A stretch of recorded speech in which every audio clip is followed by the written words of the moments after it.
One of the things that went viral a few months back was, and I forget the species now, but was it the bears or the women that didn't want to procreate with the guy would act sick? They would pretend they were pregnant. They would pretend they were already carrying a baby. What animal? I haven't heard that. I haven't heard Okay, that. yes. Yeah, me neither. Yes. This was a bear Joe, are species? you sure this wasn't I don't think it was your a bear. life? Was it a panda? You're talking about an animal bear?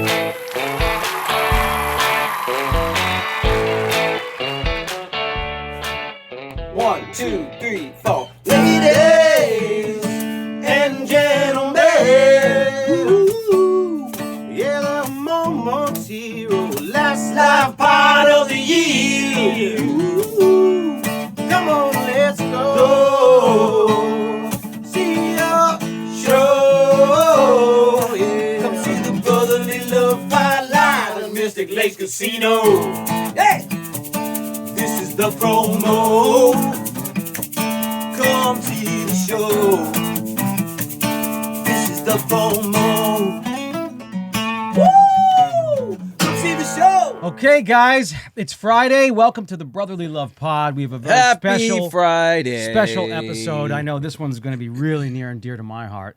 We've got a couple of incredible representatives from the San Diego Zoo. We got Rick and Marco in the house today. Thank you guys for being here. Thanks for having us. Appreciate it. Awesome, Thank guys. you, thank you. Yeah. This is, San Diego Zoo. dude, this has been The world famous It San is. Diego Zoo. literally if not one of the best conservatories in the world when it comes to Thanks. animal care, captive care, and also just, saving wildlife all across the planet. You guys do such an incredible Thanks, friend. job. Yeah, but it's all collaborators. I'm sure we'll get into, right? But Yeah, we can't got do it by a part to ourselves. play. Can't do it by ourselves. And I mean, I grew up at the safari park, so I just got to say, we're San Diego Zoo Wildlife Alliance. We're the San Diego Zoo, but we're also the safari park as Which, well. by the way, That's is right. incredible as well. Oh, have you been? Oh, yeah. crazy. It's It's wicked, unbelievable. isn't it? Yeah. It's amazing. Oh, I love it's it. amazing. Yeah, you guys, just off the top of my head, one thing that really got me was when I went to the safari park and they were talking about how the rhinos and how nobody knew that the females needed multiple females to actually. Oh, right, yeah. Yeah, to the say, original you concept. guys Yeah. figured that out. It was like, oh, put a boy and a girl together. Right. Right, more. I know, But right? it's like, no, there's a whole social structure. Isn't that incredible? Yeah, Yeah, it's wild. everything. And to your point, then that's what's been so incredible. My journey, 30 plus years working with animals, and then almost 25 at the zoo.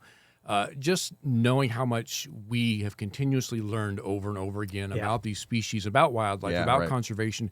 You can look at the science today and go, we know this. Yeah. But 5 years from now, 2 years from now, 10 years from now, I'm like, oh, actually, no, it's this. Wow. And that's what I've always loved about working with wildlife is to your point, is we get to learn as we're working with them, and we can apply that science into the conservation. Yeah. We don't know everything, too. Which So is they great, needed right? multiple rhinos, multiple female well, rhinos. What's crazy, it's the one species he's referring to, the southern white rhino. They need multiple females together to But stimulate. regular gray rhinos, no. I was going to say the gray, the what's known as a northern white rhino, the southern white rhino, they're both gray. But they get the name white for actually it's a Dutch word. It means wide, wide lip. Yeah. But back to the point of a bunch of females together, it's only the southern white. So the greater one horn, the black rhino, the Sumatran, the Javan, they don't need that. They're a little more solitary. So they're like, I got this. I don't need other ladies around me. They're like the Hall & Oates songs. Yeah. And to Rick's point, that's what's great. And am I correct in saying the white rhinos? There's wide or white?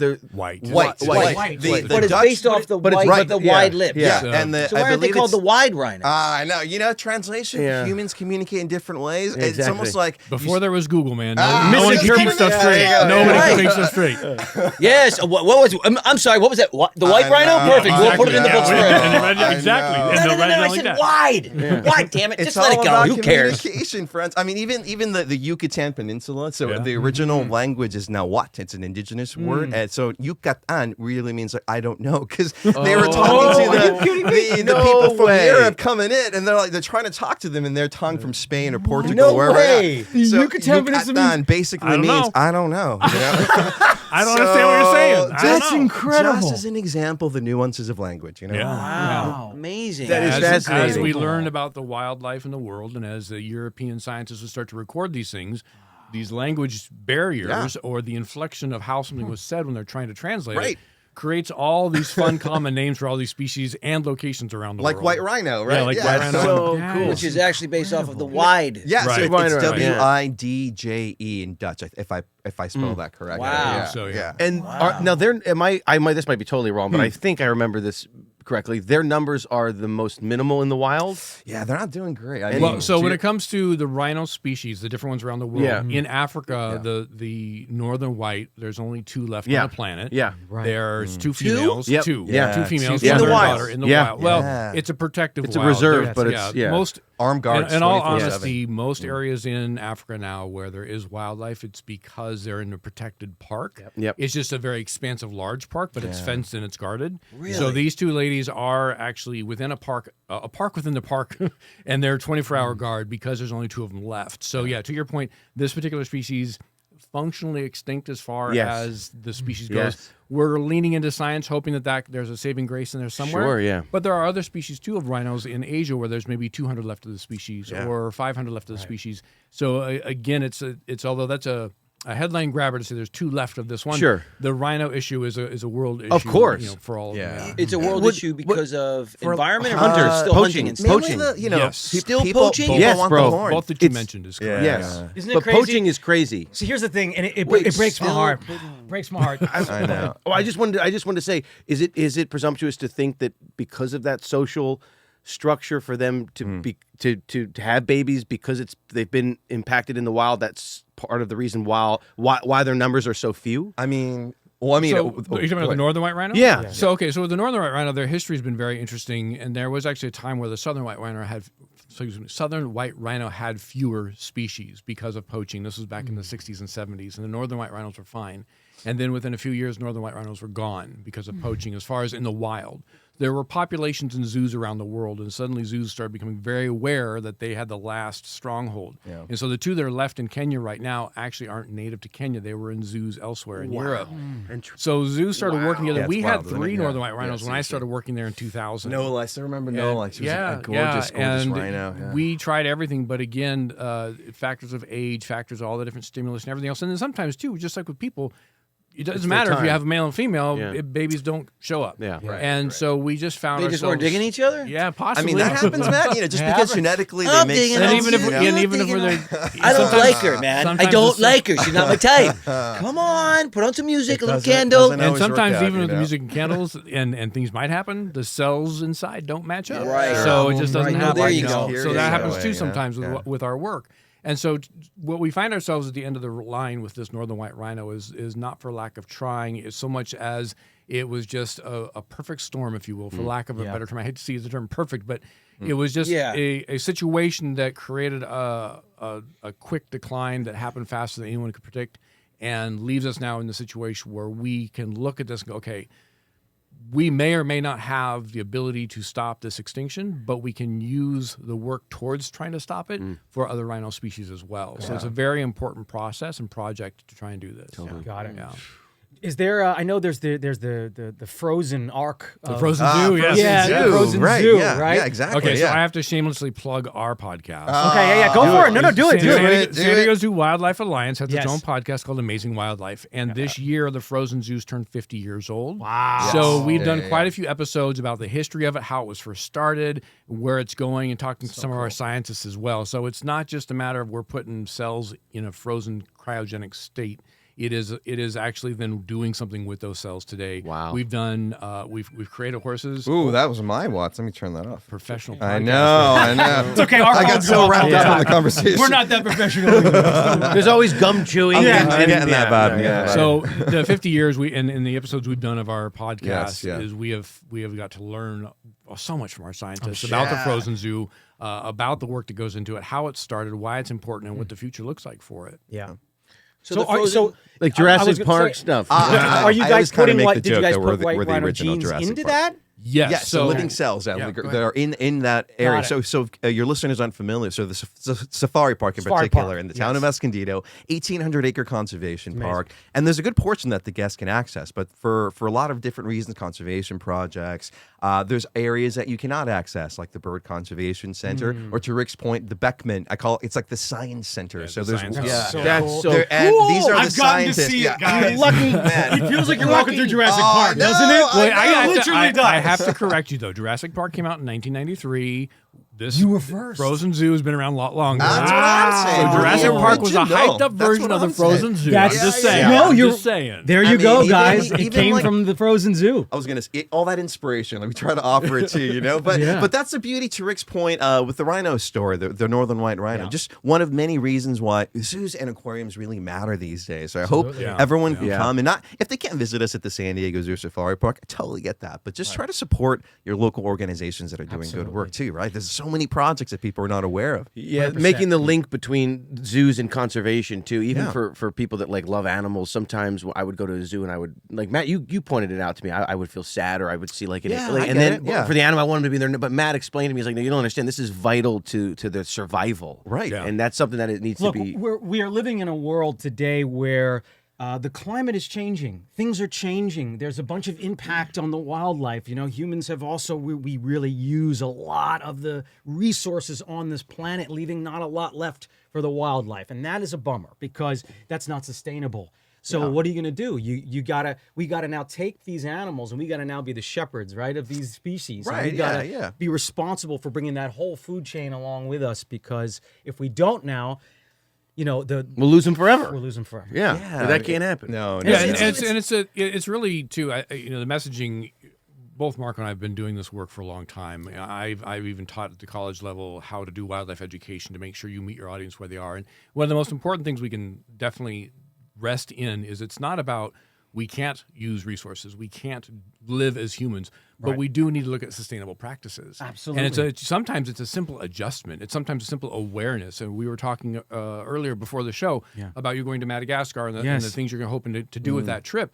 And a lot of times it's just about bringing awareness about what's going on and go, oh, instead of this, I can do that. You still live your life. It's a matter of a simple adjustment. 100%. And it's about living sustainably and understanding our impact in the world. And and by impact, I mean both negative and positive. Do the things we do have an impact? So can we adjust to make sure that it allows for us all to enjoy the space? Yeah. Yeah. I wonder what you guys feel about this, because as you go into these areas, like we were talking about Madagascar, and you go into Kenya and everything, and the one thing I noticed when I was in Kenya in particular, I was talking to one of the safari guides, and he actually really was touched, because I was like, how do you feel about seeing all these Western people come in? And he was like, no, please, you don't understand.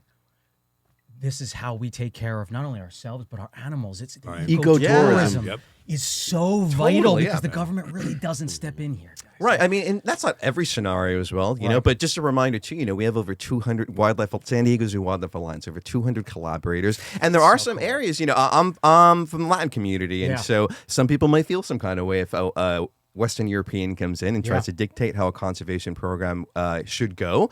So we try to work really hard with communities, that live side by side, whether it be in the Pacific Islands in Hawaii as an example, or in Mexico. But to your point as well, ecotourism is another great way to impact the world in a positive way. I mean, to Rick's point, I tell kids this every day. Every day you wake up, you have a decision to make, and you can do choices that are beneficial for the world or not so beneficial, and you can make an impact in a good way or a bad way. So for sure, why not make it a better place? Why make it harder than it already is?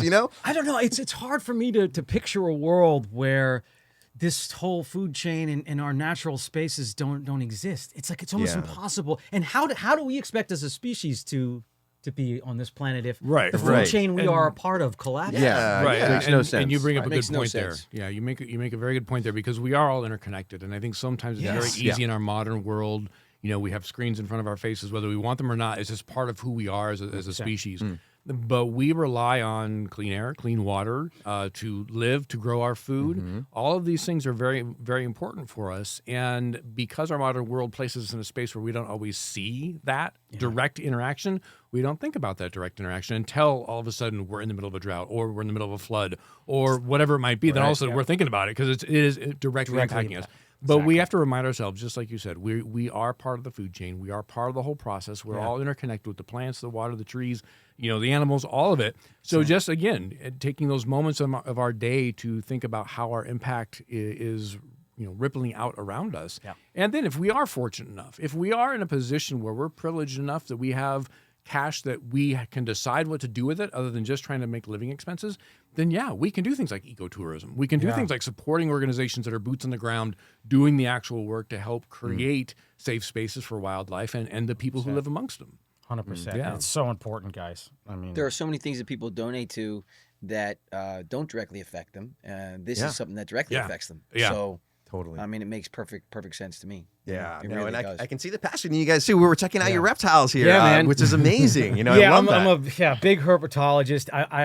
People always ask me how and what, and I just say honestly, I was born that way. I don't know how else to explain it. I get that feeling when you see like a baby kitten or a baby puppy. I get that when I see a baby iguana or a baby chameleon. Yeah, or a gecko running up a wall. It's like my whole genetic makeup lights up, right? And I can't help. Man. But get excited and want to get involved. I mean, he always has, by the way. Yeah, always. He's been obsessed with the chasing the lizards around. With reptiles in particular, for sure. Lizards in particular. That's cool. cool. We would come back from Hawaii and he would hide them under his clothes. This was a 80s. different time, everyone. It was a very different time. Yeah. In the 80s, when he was a little kid, he'd come, and the whole time I was. He also didn't know, but we didn't know. He was like 8 years old. He'd be like, it look makes what sense. came home with me. I know. It was Right. amazing. But his love for it is so genuine and so real. It's astounding. I mean, that's it's cool. crazy at times. I mean, it's literally, but you're just born with that. You know? Yeah, you're talking to two guys. I was going to say,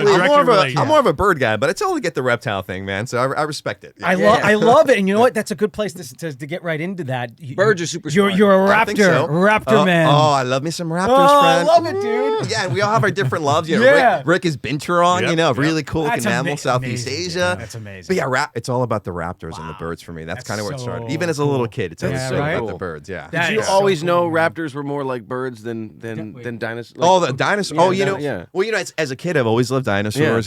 So it was kind of an easy transition from dinosaurs. It was your gateway. Well, you know what it was? It was something a little violent that happened to me as a child. I remember this story. So I'm 9 years old. In my family, they got me some baby chickens. And I was all stoked about it. And I made them the most beautiful little habitat in the backyard. And I'm sitting there in the kitchen window, like admiring my baby chicks, right? And then all of a sudden, this hawk, Cooper's hawk, comes out of the trees, starts chasing my baby chickens around. And for the first second, I'm like, oh my gosh, my babies. But then after that 1 second, I was like, what is that bird? Like, I want to know more about it. And that just that set it off for me. Cool. Yeah, raptors. And honestly, the predator-prey dynamic is one of my favorite examples of Mother Nature at its most extreme. Like these two 100%. Animals with all these adaptations that they have just for survival, and they're pit in a literal life and death situation.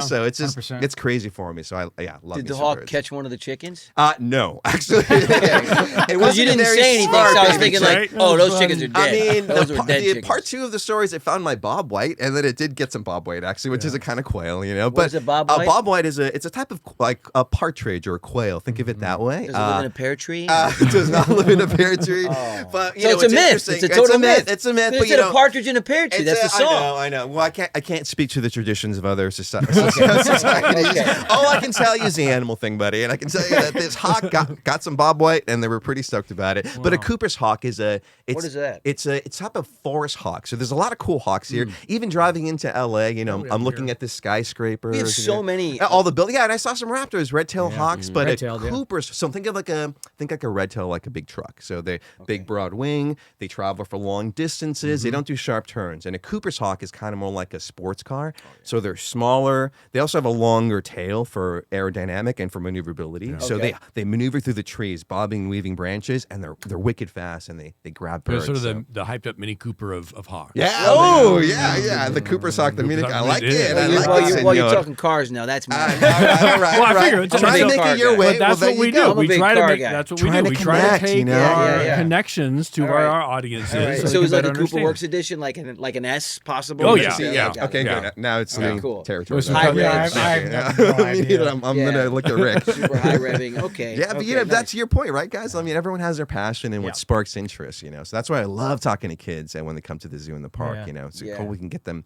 get them that inspiration that they need. That is really cool. Now- What?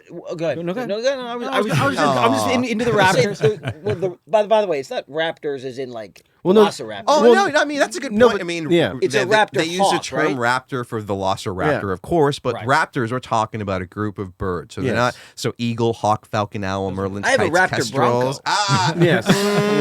Not See the the same car thing. thing? Not the Yeah, same yeah, thing. I tied it all together. How about that? There you go. That was a good segue. Yeah, right, it sure. works. That's It's not a very bad, good Joe.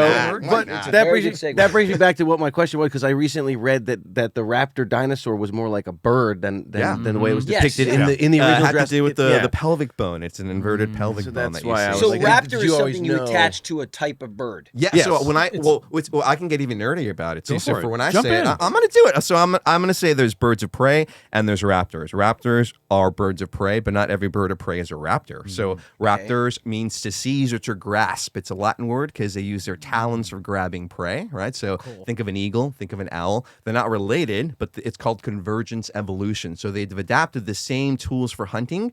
So the talons like an owl and a hawk. Bird of prey is any bird that can prey on something. So technically, I get nerdy about it. It could be a pelican. A pelican hunts Oh, yeah. fish. Oh, for It sure. could be an egret. Dude, crows. Oh, it Yeah, could be a yeah. crow. I mean, I saw a crow the other day. Not to digress, I'm gonna let yeah, you finish. yeah. No. That I was it. heartbroken because there was these my littlest daughter's 2.5, and she loves lizards. Oh, and we had the no. little blue bellies, and we had the little, Yeah. she loves them. Right? Yeah, And they're all yeah. over the place. Right. And there was this beautiful one on our wall, like Yeah. big, like I'm telling you, probably this from head Ooh, to that's a tail. good size one. Yeah, Good he's lucky. size. Belly. Lived a Lucky. long time. Yes. Yeah. And we're watching this beautiful thing climb up the wall, and literally out of a nightmare, this crow comes down Oh no. and takes it. I was like, so I called Matt. And I was like, bro, do crows eat Yeah. lizards? He's like, bro, they eat everything. They're Everything. birds of prey. I was like, crows? Because you don't think of them like No. aggressive birds, but I they're. mean, do you want to say aggressive just because you're a meat eater? I mean, I'm a meat eater. I'm more of a, so they're pacifist, aggressive you know? the way they went after it. And let me Oh, tell you yeah, something. I mean- We have a lot of crows in our neighborhood too, and Yeah. they had an owl surrounding Oh, yeah. Yeah. for Yeah. almost Yeah. 15 hours. Yeah. He was in our tree, and they were going nuts. Yeah. 4 o'clock in the morning. Back. I'm like, what? I opened right off of our bedroom, and I opened I pulled down the shades, and I'm like, what the heck? And they had this guy. He was there all day. Yeah, man. Yeah. Until he started, he was frozen in time till he was like this, literally frozen. Yeah. And then about 2 o'clock in the afternoon,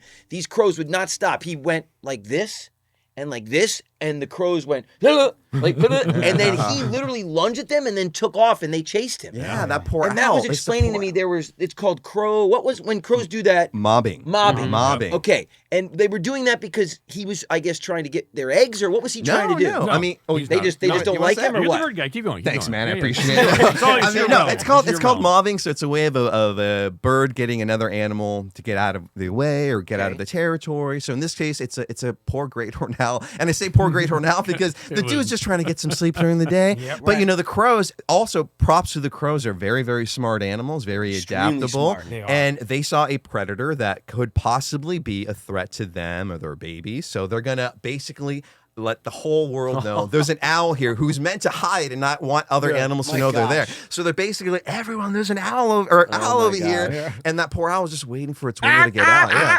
All day. And yeah, everybody. There's an owl there. I know. You know, Yeah, and but- they'll do that. They'll do it to hawks as well. You Yes. probably Oh, have yeah, seen I've the seen it. Oh, yeah. what looks like dogfighting up in the sky, where you Yes. got one big bird trying to just soar Right. out of the way, and these other guys keep diving and circling and Yeah. diving and circling. And like Marco said, it's to point out to everybody, hey, here's a predator, and B, get out of our territory. We don't want you here. Yeah. Whether you're actually hunting us or our food or our kids, whatever, we just don't want Yeah. you here. And I mean, I don't want people thinking some kind of way about some crows either, because I mean, they're pretty amazing. They are. I They had- are. What I about the was crows actually- that play dead? Crows are Oh, like, I mean, how they don't smart. really They're play so that, smart. but No, they but play. I he mean, was- they're no, he was- playful. Have you seen this social Have you seen the post? video? Oh, I haven't So seen he's it. Oh, laying guys. in front of a. Hold on, let me explain it. Oh. A crow got injured because it flew into the glass of a sliding door, Okay. of a sliding convenience store. It got injured, and it was laying there, and people started to help it, and people Right. started to give it water. What do you mean help it? Oh, I mean Give it offering water, food. offer food, Oh. water. Oh, then and yes. then they Okay. finally picked it up and they took it to a vet, and then they placed it back in a basket outside the store as it healed, feeding it The other crows saw So this. yeah. And they That start makes sense. laying Oh, in yes. front of the yes. glass door, pretending to have a broken arm. Oh, yeah. Dude, that's some serious There- So technology. that's observational learning, which is something we Yes. see across the board for many species. And Amazing. And so because of social media, because everyone's got a camera in their I gotta pocket check now, that out. we're seeing exposure of it in urban wildlife a lot more, but it's always been there. Some version or another of observational learning. Yes. We've records of it, especially in primates and a lot of Give animals us an that are well example studied. in like primates. Well, like so for primates, it's a great example of the classic chimpanzee maneuver of getting your saliva on a small stick. First, having to find the small stick, then getting your saliva on it and getting it down the termite hole to then pull up the termites because the termites will attack it, and then you, like a little kebab, just take all the termites off. I know, So right? babies will watch mom do that, and they'll be like, "Oh, okay." There's no formal school, but somewhere some chimpanzee figured this out: the proper size stick, getting saliva on it, and all that. And then babies learn that by observational learning. So that's a simplistic version of that. Amazing. And there's so many But there's- versions of that, right? Yeah, right. so but, many. But So many. Your Yeah. example of the crow there is also something that's been fun for us in this world too. Again, I started in this business before cell phones were a thing. Right. So now that we have these cameras and these databases in our pockets, we're starting to be able to utilize that for conservation, where people who are be able to basically take pictures of plants that are growing in their region. Are they invasive? Are they local? Or here's an oak tree we thought is extinct in this neighborhood. This person has it, in the valley behind them. So it's kind of fun. cool. That, like I said earlier, it's like, we all got these screens in front of our faces, but also it's a great tool when used for the right thing. So we can start documenting things like observational learning in crows or ravens. We can document plants or other wildlife living in areas we didn't know they existed anymore. So it's pretty really, cool. really cool. Citizen things. science, Yeah, right? exactly. Yeah. Absolutely. Love that, 100%. man. Yeah, That's exactly. like I get all up about it because Yeah. Uniting together, right? yeah, for I supporting think for it's common so good. cool, right? You know, Yeah. I look, there are downsides to this, but there are, like we say, these upsides, and that's citizen Right. science. So we can all Yeah. be a database for help to save maybe an endangered species. Oh, absolutely. 100%, Absolutely. yeah. Yeah. I think So one of cool. the early citizen science projects we were part of is there's this constant stream of data coming from field cameras. So giraffe, zebra, etc. And every giraffe has its own pattern. Every zebra has its own pattern. So we would literally have these like hundreds and hundreds of thousands of images that a scientist needs to go through to identify, is it the same giraffe? Is it a different one, etc. But citizen science and computers allows us to put that data online. The citizen science can sign up for it, and they can be part of the process of going through and matching. Is it a giraffe or was it a rhino that walked through and made the camera go off? And is it the same giraffe that was there yesterday or a different giraffe? And so the collaboration that can occur from citizen science is a great example of how going through that database streamlines the process for scientists and allows us to do our work more efficiently. So cool. Yeah. man. So many of these Yeah, things right? for a novice in the animal. I mean, I respect it. I'm not an expert by any means, right? It's not a passion of mine, although Right. I love it. And for Matt, we've lived with it, so it's not chasing. We were on a force too. But even I get to learn about things like you said. These are pretty terrible, but some of the great things that come out of it is Right. that we learn about really interesting facts. Like one of the things that went viral a few months back was, and I forget the species now, but was it the bears or the women that didn't want to procreate with the guy would act sick? They would pretend they were pregnant. They would pretend they were already carrying a baby. What I haven't animal? heard that. I haven't Okay, heard me that. neither, yes. Alec. Yeah, me neither. yeah, I This think- was a bear. Joe, are you species? sure this I don't wasn't think it was your a bear. life? Was it a panda? You're talking about an animal bear? You sure Oh, that- maybe it was a You sure this? panda. You sure this wasn't you, No, the Joe? women were Wait, pretending- Joe. look, You sure this wasn't? This was wasn't this the other night? Yeah, I mean, yeah. what's This going on? you? Funny guys. Are you sure? I'm feeling sick. happens to My everybody, wife, right? my wife. Everybody yeah. goes through Was this Sam walking around? That was a joke. That was a No, joke. no, no. 100%. It's funny. It's funny. Honey, you lied. You said it was pandas. bears. But No. it makes me think of mimicry too. Right? Well, Animals sure, yeah. mimic different things to avoid certain obstacles, or maybe to trick a prey animal. So you see a lot of that. How about the flies that have like lizard patterns that like protrude from their heads? Oh, Oh, I yeah. didn't You've see seen that. this? No, I've heard about that. Yeah, in the Amazon, there's a fly that literally has this growth on top of its head that has two eyes and like a tail, so it looks like a lizard. Like, Oh yeah, That's you see that? I mean, even Unbelievable. I think a common one your listeners probably know is a king snake and the Yes. coral snake. Yep. So you have Yeah. one Of course, snake that's mimicking the pattern of a very venomous Venomous. snake, the coral snake. And there's that old saying, right? Everyone has a different version. I want to hear your version. Do you remember it? It's a red to black. Oh, I venom. don't even do that No, because. no? So here's the thing I learned early tell on me. in my career. Tell me. Is that genetics can sometimes mess that up. Oh, so right. Either Oh, that's a good we point. mess up the red and black The friend of color might be or off. genetics can mess it up Right. too. The moral of the because- story: But the don't blue even line, touch but the the red snake. Yeah. Exactly. So like Red a wire. green, like Yeah, a right. green It's with like that red scene in would Lethal normally Weapon. be. We were just talking about that. He's like, I always cut the red wire. Red to You black, sure? it would normally be the king snake, which is Okay. more of a constrictor like a Yep, boa, yep. you know? And Love the king coral snakes. snake is really very Venomous, venomous. yeah. Just basically, kids, stay away from snakes. I mean, respect them, you know, unless you Observe have a them from a trained distance. individual. Observe them right. and enjoy them from a distance. Or go to the San Diego Zoo, right? There you And go. then enjoy Yeah, all the wonderful exactly. snakes we have out You guys there. have an incredible venomous collection of them. Yeah, it's wicked. Yeah, it is impressive. We Wow. were able to do actually, I think it was season 2 with Well, Brett. the with Bushmaster, right? Yeah, the Bushmaster episode Yeah. where we talk, and not only is it fascinating about the species and about the evolution of venom and the evolution of Isn't that crazy? the pits to be able Yeah, to pick up heat proteins and all that, and all these things. and everything about them, but then to the current state where medicine's like, hey, maybe we can start looking at the compounds of this venom 100%. Oh my to God. understand anticoagulant to help heart attack victims Oh my on the gosh. spot. Yep. You know, and stuff like that. It's just like, what? It is, man. And it's Mother Nature, We've right? been, It's we've been incredible. scared of it for all these years, and little do we know it's probably got all these medicinal properties. Absolutely. Oh my gosh. Mother Nature Yeah. has the answers. Of What course I it always does. say. I you always know? say I Of say the course it same does. thing. Yeah, man. it It's really literally does. like You know. turn It all to exists. Right. nature. In nature. Yeah. I had an interesting story. Medicine, everything. I don't know Yeah. why Yeah. it's not more just got an socially so incredible accepted. to me. I It doesn't know. make sense to me. Sorry. Not to Different get too, culture then. Not to I get guess, too yeah. specific, but it's amazing to me how so many of the things that the pharmaceutical companies come up with to treat you literally is a synthetic, basically terrible version Of of what a you find very in nature. simple thing that you can find in nature. Yeah. I mean, I was in Costa Rica a while back, and I remember like smelling allspice, and the gentleman was like, "Oh, it's just right here. It's off this little leaf here." And I was just, it's right off the branch. But yeah, it's Mother Nature, right? I mean, it makes me think, being a reptile amphibian fan, Yeah. the axolotl, this amphibian. Oh from my gosh. Mexico.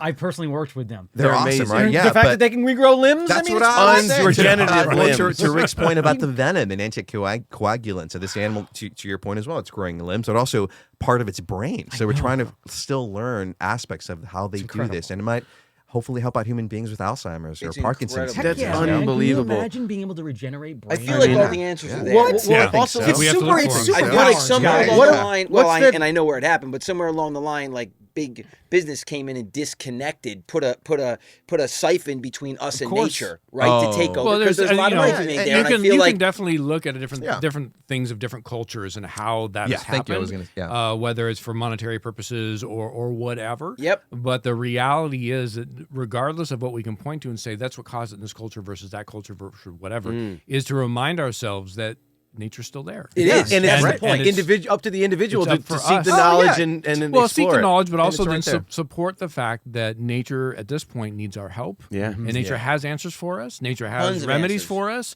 it's gotta And listen. so we have to be also thoughtful and be good stewards of nature and our surrounding environment. Yeah. You know, about a symbiotic decade. relationship. Yeah. Yeah, About a yeah. decade ago, I came across some literature about how chimpanzees have over 100 different types of plants that they use. Oh yeah, Yeah. yeah, As they, medication. Yeah. Orangutans as well. Yeah, too. yeah, Well, different so primates. that's Yeah, where I'm different going with primates. this. Oh, okay. And I To be Let him- jumped the let him gun. do no, this no, you're point. good, you're good. But then come the orangutan, and now on social media it goes viral. Yeah. This orangutan had that wound on Yeah. his face. Yeah. Right, He was yeah. packing it with Modern medicine, with yeah. medicine Yeah, leaves and now Yeah. everybody's like, I is this know. possible? And I'm Well, like, no. yeah, the big companies have been keeping this from us for decades Yeah, now. well, Fred, not what's- even longer. What's funny to me when I heard that story is there's a lot of communities that were well aware of different animals or primates, South America, Yep. Asia, that have been doing this. But again, to social media and the way mainstream communication is happening, it's opening the eyes for some aspects of society. But Yep. yeah, these are things that happen every single day in Mother Nature, you know, and people know it. Well, and to Marco's point, then to take it a step further as well. Many decades ago, conservation was put a fence up around this area. No more doing anything to this Right. area. Keep it safe. Modern conservation has evolved, and just like you had mentioned at the top of the show, science is always changing as we learn more. And we go, oh no, it's actually this instead of that. For conservation and relying on the local communities and their knowledge, you know. So yeah, the people who live amongst the orangutan, like, well, yeah, they've Yeah. always done that. Why is this breaking news all of a sudden? But for those of us not there, it is breaking news. Right. So now with conservation, we're also using that same application, that same idea of let's talk to the people who live in this environment. Let's talk and work with them and learn from them. Not tell them what to do or not do, but have them tell us what they know. And so we can now start working together collaboratively with the information we have from animals and care for them in the zoo environment and the veterinary science, but then also go to them to learn from them, and we can apply it to our animals in the zoo, not just apply our information from the zoos into the wild. And this collaboration, it's been cool for me as someone who's I've been able to, with this position I've been in, traveled all over. I have seen early steps of the collaboration process, and now I can see it in fruition. And we've talked to our scientists on our podcast all the time about how they're going over to these different countries doing this stuff. And not only is it benefiting the wildlife, but it's benefiting the communities as well. Yeah. As we learn from them and they learn from us, and we start working collaboratively. And again, those who have the ability to donate money to help fund these things, that money then helps these projects grow and makes that impact, again, not just for the wildlife and the animals, but also for the people as well, which, as we said earlier, we're all interconnected anyway. So that's where the impact really is. It's amazing. And that's Totally, really cool. yeah. It's such really a cool thing. It brings me to it's kind of off topic, but it brings me to a couple movies that I saw growing up. Apocalypto. When, yes. When he uses nature against them, one of my favorite things ever. I mean, that was like just when he's smearing and he does it on the toad, and oh man, I love that. And then this movie called Medicine Man, which was Sean I remember Connery. Medicine It's one of his Man, favorites. That was one of my favorites. I do remember that one. Yeah, Because it was the ants in the proteins they created from the sugars. Right? There was the cure for cancer, and I was like, I know that this is going to happen someday, and it's going to be found in nature, and it's just so important that we're stewards of this stuff, man. Or just listen. It's such a simple thing sometimes, I think, in our everyday culture, that just to listen to the communities that are living side by side. Yeah. And to all your points, we're not separated. We're in the thick of we're primates ourselves, right? So we shouldn't try to separate ourselves. We remind ourselves that we're all intricately connected in so many different ways, Yeah, it's so darn cool. I mean, how is AI and all this kind of technology being integrated into your parks? I mean, are you guys doing that? Because some people are scared of it. Other people are saying, look, it can be used very usefully in some areas and very succinctly in some areas, but you got to be careful about it. What do you guys think about it? I mean, I don't know. Rick will point out, but for me, it's one of a new tool that we can use, and like any tool, it can be improperly used or properly used. And to Rick's point of citizen science, all that footage that needs to be documented, and we had people volunteering their time to document patterns of animals and identification, behaviors, and whatnot. We have a tech lab. So back at the Beckman Center, we have a group of super wicked smart individuals who are into tech and creating the most amazing programs. Some of it AI generated as well to do a little more behavioral studies of animals that are going on, and maybe could be a curassow, a bird in the jungles of South America, or possibly a leopard in Asia. But this is one of many aspects, one of many tools that we can use for conservation purposes. Cool. Yeah, and it's to build on what Marco said, we are using AI in certain areas, but like any tool, it depends on how it's used and where you're using it. So for us in the work we're doing, one of the big impacts that we have seen is you try when you put in trail cams to minimize your impacts to the environment, because we leave behind smells and scents that will last for days, that will change the way and the behavior of the wildlife, because all of a sudden there's a human here. So using AI and drones, which is all new tech, we can actually drop trail cams into spaces without any human contact that have the ability to have their own little generating cell signal to send those images to us. So no one has to go out there, and we can actually get a true pretty cool vision of what's going on in that space, one way or the other, without the impact of sending someone in there in a truck or whatever. Right. And then we can utilize AI then to look at those images to understand the space around it better. All of that. So there is, I think, just like we were talking about cell phones earlier, it can be a problem for some people, but when used right, it can also help with conservation. So even in anti-poaching, I remember one of the things, like back on the poachers and reservations would trigger an alarm on one side of the reservation and cut and enter on the other. Right. So if like bringing up a drone network or something like that could really make a huge difference. I mean, I've heard partners even utilizing tech to pick up maybe a gunshot wound, 100%. or gunshot sound, and they can pinpoint where maybe a poacher is. But I'd be remiss, guys, if we don't also bring up with AI, ChatGPT is an example. Some of these, and no critiquing, obviously, but it does use a lot. We're here to critique. Well, I mean, it uses a lot of resources, a of lot of energy, water. We just have to be cognizant when technology is advancing. Sometimes it advances a little faster than we see the impacts of it, right? So maybe instead of like going into a ChatGPT and creating a fun cartoon or an image or for a book report, just think about the amount of water and energy that's using, and just use it respectively. Again, it's sustainability. Just be aware of it. That's a great point. There's sustainable ways to do it, and these things are impacting communities too.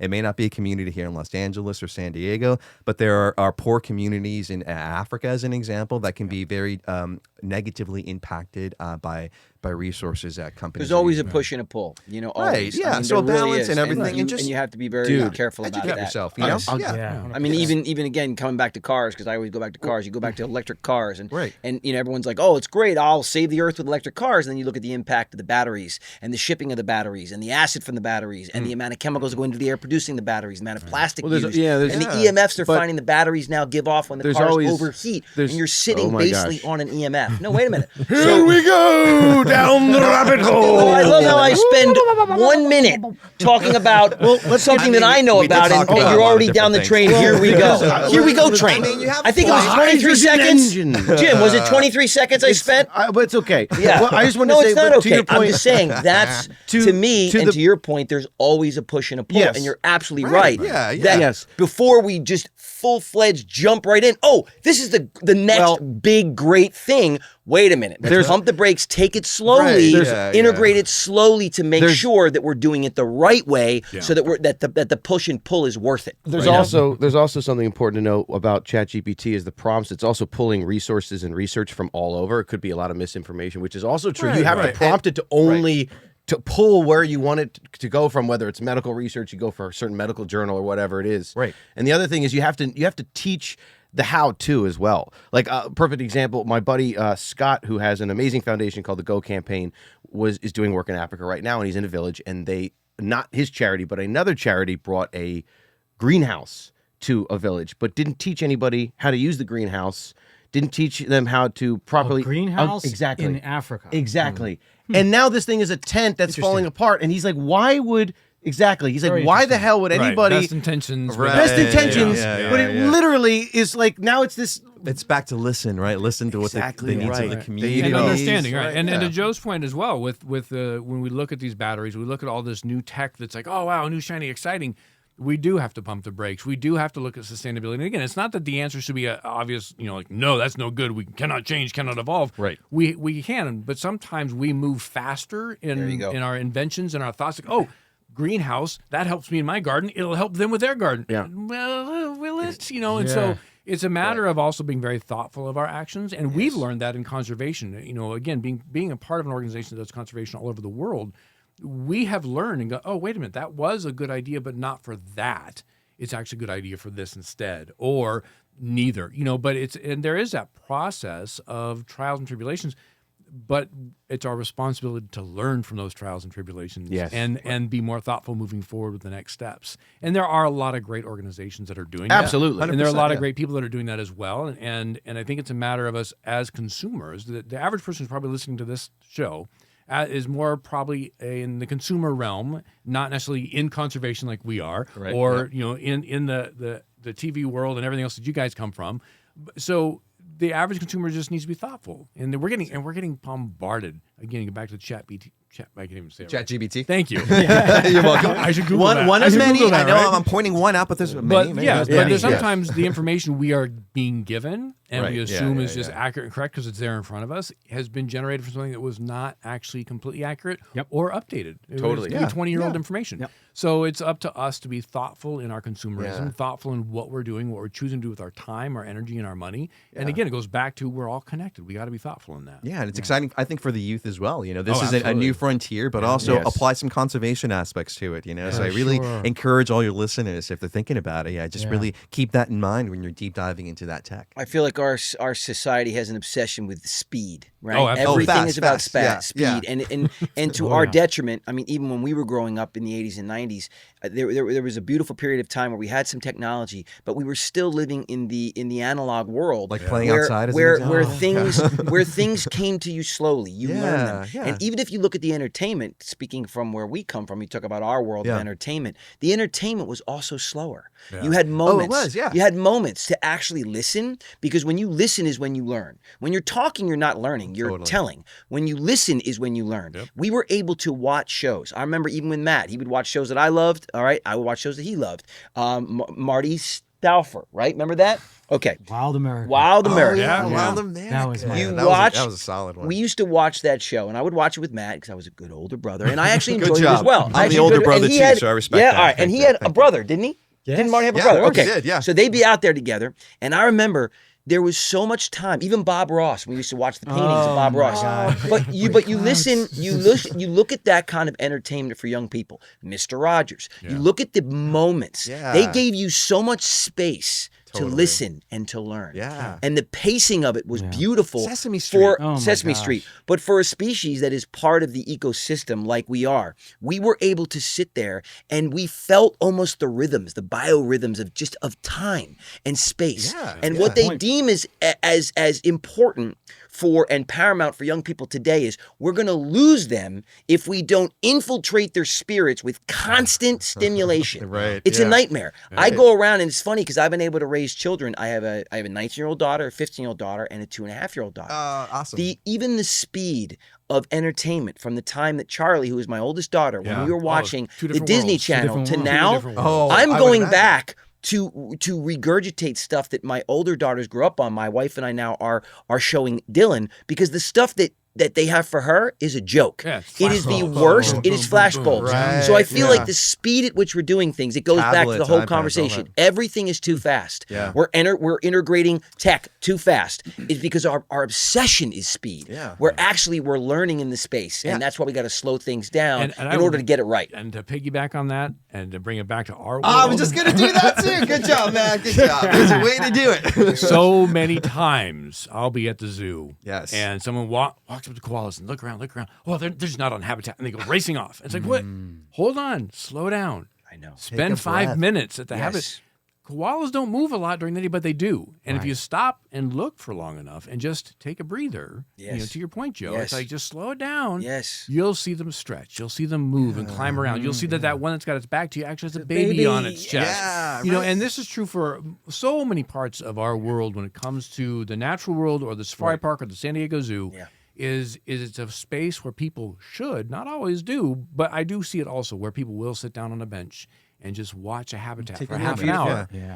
And that is where you get to learn about behavior. That's right. That interaction. You can Those see special some of moments. yourself. Yeah. Right. If you see a mother interacting with its young or herd moving, you see those family dynamics. You're like, oh, I get that. That's like my family. Right. That one cares for that one. Oh, there's two little ones that are troublemakers. And that's where that connection comes from. So absolutely, Joe. We all have to space. slow down Yes. in Take that a moment. space and take a moment, not only for our brain to process and learn, but just right. to feel reconnected to the world we're a part of. I mean, yesterday we were 100%. filming for our Amazing Wildlife podcast for Okapi, and I was there maybe a half hour before, and I never saw the little baby tucked in the cave there until we sat there for a minute, and then eventually the little baby came out to we were there nurse about with 20 mom. minutes, and finally the baby came out. It was right there the I'm whole like, time. I had It was no like, idea unless oh we my would have taken the gosh. time. But it's also a reminder too. You were talking about, friend, about like just getting disconnected a little bit. You know, I remember during not to bring up the pandemic, but during the pandemic was a rough time for a lot of people around the world. Yep. And people forgot how much they needed Mother Nature, and we were so privileged and lucky and fortunate to open up our two conservation parks, the San Diego Zoo and the Safari Park, at a certain period in time. We opened to them allow- earlier than any earlier place than else others, because we're outdoors. Exactly, Yeah. and just And we seeing got people flooded. come in, yeah, I'm sure. But I would catch people just sitting under a tree and just staring at a leaf sometimes, or just completely disconnected, but connected with Mother Reconnecting, Nature, and that's the yeah. point of it. It takes a breath. I you feel- know? And how amazing was it? I mean, especially in a metropolis like Los Angeles, when humans took a pause, how wildlife responded. Oh, I know, man, right? yeah. Like Wasn't real that quick, incredible? real quick, like in too. Florence, Oh right in the my canals. gosh, I mean, guys. and Amazing. even little things because I was at the park at the time. I was taking care of the wildlife in Australia, the birds, and even seeing behavioral nuances in the park itself. I don't know if you notice anything. Oh, at at the zoo, absolutely. For yeah. instance, like our walkabout habitat for kangaroo. It's one of the few habitats you can go inside and have them hop around you. And it's interactive, and there was no guests around, so the kangaroos decided, like, I'm going to lay out on this bridge here like all day long, and it's my bridge, and they're having a great time. But the cassowary, the one bird that I was taking care of at the time, there's an interactive window, and he actually really liked engaging with people. We had a lot of And species that were like, where are my Yeah, people? and he would Oh, that's stand there. He and funny, Yara, the female, they would stand there and just wait. And so I would try to get my area done, completed in time, and then just sit and have lunch with them. And it was special moments like that. But yeah, you see variances in behavior and things like incredible? that. But it was really cool. It was. That was really special. And you know what? Again, to this, it's so funny too, because now you see this going around social media, and you see self-help and all this stuff. What is the number one thing they keep saying now? Hey, go out in nature. Touch some grass. Touch grass. Get grounded. Barefoot. I just- Everybody's By the way, trying to like. morning sun, Yes. afternoon I know. sun. First thing you should do in the morning is get Go out, out get and go in those the minerals sun, and that are coming from the sun. Right. Vitamin D. It's Yeah. amazing. No, it's an amazing thing. Right. Ground yourself. Take off your shoes. Wearing Yes. shoes all day You long. see it everywhere. If I don't, Yeah. if I don't go outside like first thing, my whole day's yeah. ruined. I'm Me the too. same. Well, Yeah, your I biorhythm is know. I completely have thrown to. off. 100%. I But have my to. point is, Yeah. this is the space that we really have to teach our young people. You're right, it's Joe. the spaces You're right. in which we learn. Yeah. Oh, It's 100%. not in the speed of things, and it's so tough. I have 2 teenage daughters. I mean, it's really tough. Well, 'cause trust it's me, because all, and you know what? You wonder why. You wonder why, if you look at it, not to dive too deep, but you wonder why, because I feel it at 49. You wonder why anxiousness and discontent Oh, yeah. and all these things, because every day we wake up, and if we don't ignore this piece of machinery for the first 30 minutes, it's ding, Right. ding, ding, ding, ding. We're missing out on something. Young people, Snapchat, but I'm good. They have locations on for all their friends. It's way I can't too even much imagine. stimulation. Bro, it is an overstimulatory system Right. that has created massive disorders among young people because we are evolving. We're talking millions of years of evolution. All of a sudden now in the last 20 years, we are expected to be able to adapt to some AI brain that's not how we live. Right. That's not, our bodies are not used to that. Converging. There's that. It's there's too that, much. There's that It's too analogy. quick. It's too quick. There's the analogy that, if you were dropped onto a savanna and you got a lion chasing you, well, that would maybe happen once a month if you were living out there, or maybe once every 6 months. Well, that lion chasing you is happening every 5 minutes on your phone, and it's creating that same Every 5 endorphin- seconds. Yeah. Every 5 seconds. The flight response, You're right? getting Yeah. this every time. I'm That is just guilty of it not too. natural. How- Doom scrolling in The, the news. the worst, Oh how my bad gosh. is it? Or you get an alert. Oh, there's been fraud. Or you need to update your password. Have you? Oh, There's it's been a endless. security breach. I mean, Right. this is It's this is endless. obscene. Our- It's our really brains are obscene what not they've done. made I feel like, for this. it's not. Sat down to and I feel the pull all the time, and I hate it. I sat down to watch something, and I pull up my phone, I start scrolling, and then the thing I'm watching is over. I'm like, oh my God, I've scrolled for the last 45 minutes, and I missed, I'm doing 3 things at once. I'm way ADHD, I so I know. get really Yeah. wrapped up in it too. But while we're talking about all this, it reminds me, and I hate to bring it back to our organization, but just a reminder to, I make it as a joke, but just get your butts outside. Go to a zoo, go to your aquarium, go to a park. Yeah. 100%. I lived in downtown Escondido, and there wasn't too many parks, but I found my mother nature. You just look up in the sky, and It's just there, take yeah. a breath. And there's a lot of things that kids can do, even exciting things too. I mean, I'm remiss if I don't bring up like Flightline, one of our more exciting experiences at zip line? the zip Oh, dude, line. I'm yeah. coming. Longest zip line It's the longest continuous zip line in the state of California. coming. Yeah. When it was gonna do built, it was the longest one in the 48 states. It was, but someone else built some someone things. somewhere else. But I will So point now out, it's in California. where else can you maybe soar over a rhino? Oh, or a exactly. giraffe? Yeah, that's- You know Are what I'm you saying? serious? Oh, 100%. Okay, so let me backtrack a little bit. So with the safari park, you can go out there, enjoy the day, do the safaris. Those these Food's added- great too, may I Oh, mention. the Food food- is the food. fantastic. No, seriously, like we Props were to down Chef there the one Grant. time. If you're listening, Chef Grant, the food is Chef- amazing. Too. It's amazing. Yeah. He said that. I'm like, this is like world class food. I will point out, I mean, we got hot dogs and burgers if we've you been- want and that. we've been But around for there's a a while. lot The more, food too. wasn't that great in the back No. in the day, but it's No. way better now. Yeah, this is not like theme park food. This is No, like no, really I good know. food. But we're go Oh, ahead. no, he's just been pumping up this food Yeah, for it's been- weeks. No, I Yeah, mean, it's seasonal yeah. too. Our chef is very right. aware of like Yeah. what's Right. available when, what's right. So it's also seasonal too. So Right. if you go in the spring, it's not going to be the same in the fall. So It's gonna cool, be- it's dude. gonna be I good. love that. Or like I love cactus that. fruit. I love when we get cactus Yeah. fruit. I That's love always a that. fun It's time, so too, good. yeah. I'm telling you, I was blown away. Yeah. It's just a reminder of all the things we can offer, say at the safari park. Yes. You know, the Yes. adventures kind of experiences. Yes. There's also these more intimate experiences, like say maybe a reptile fan. You know, we can gear a tour towards that. Or I always bring up the wildlife safari. So it's 1,800 acres. Yeah, you get in the back of a safari truck and you're going through herds of giraffe and rhino and gazelle, and it's like no place on earth. It's one of our lines, I know, but it really resonates with me. Well, You know, and it's such an amazing place. And on to continue on the conversation of doom scrolling and everything else.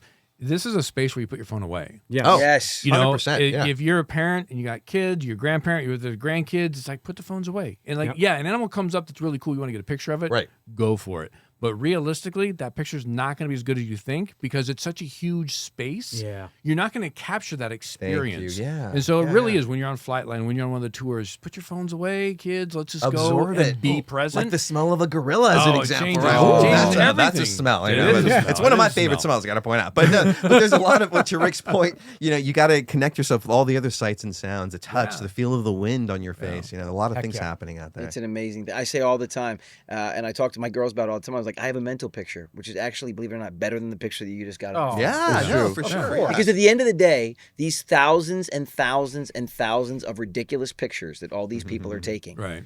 what are you doing with these Taking up pictures? cloud space. Are you going to remember these? But Yeah, you know what? Like the couple hundred that I have in my brain from growing up, like I can recall those at any time I want. Right. And I know exactly what they are. And I remember them like yesterday. And I'm not going to have to sit there for 45 minutes and try to find the one picture that I want to show you to tell you the time I had. Right. I can just literally tell you. Totally, and yeah. that's where we lose the human experience as well. Yeah. Well, there's It's also been vitally studies important. done that our memory is not as good if we're on the experience if we spend time trying to take pictures of it Right. versus just Yeah. not focusing on the camera, getting the shot, the framing, and I just believe that focus on the 100%. experience. We actually retain that memory better and longer. So yeah, Mm-hmm. it goes right into what you're saying. You can go like, I can remember that from 10th grade or whatever. And I do vividly, Yeah, and it's so yeah. cool. When little Dylan, we take her out for a walk. You talk about nature and talk about evolution and how we think we've come so far, but in a good way, we haven't. We've evolved very slowly, which is very important. Which is why I think we're in this weird warp right now because technology is trying to get us to evolve quicker than our normal sort of. Biology is Yes, is yes. not allowing. Yes. So, but Dylan just instinctively when she's out, she looks at the roly polies. She loves the roly Ah, polies. yeah, she'll support pick that. up leaves. Yeah. She bends down and spends 10 minutes just looking. So What's that cool. little bug? By the way, no one's taught her that. No one said that to her. Observation These are learning. not I things- believe this is we literally have- her yeah. her natural Yep. instinct is Yeah. drawing her course, to the right. system that she came from. Right. Right? Yeah. I mean, Yeah. this is it's 100%. beautiful.